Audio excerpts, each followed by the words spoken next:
I'm Michaela Scott, and I am here today to present my brain diagram. I went for a more broad approach in creating my diagram and labeled the brain by the different lobes, and I included the cerebellum and the brainstem. The brain is divided into different lobes, each with its own unique functions, and I'll be going over those. First, we have the frontal lobe right here, the yellow one. It's located at the most anterior part of the brain, the front of the brain. It's like the CEO, responsible for decision making, problem solving, and controlling our personality. It's where our higher level thinking is happening, so you can think of it as the captain of the brain ship, this being the whole ship.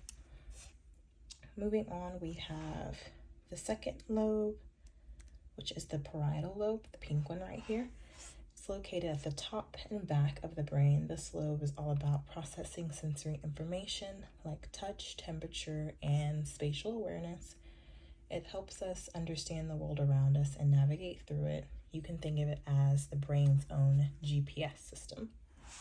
Next, we have the occipital lobe located at the back, the most posterior portion of the brain, and it is responsible for vision and visual processing. It helps us see and interpret the world around us, like recognizing faces. It's like having our own personal theater inside of our brain.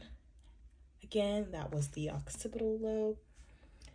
Next up, we have the temporal lobe, this purple one right here. And it's found on both sides of the brain. It's crucial for processing auditory information such as hearing and language comprehension. It plays an important role in memory formation, allowing us to remember important events and experiences. You can think of it as the part of the brain playing the soundtrack of our lives.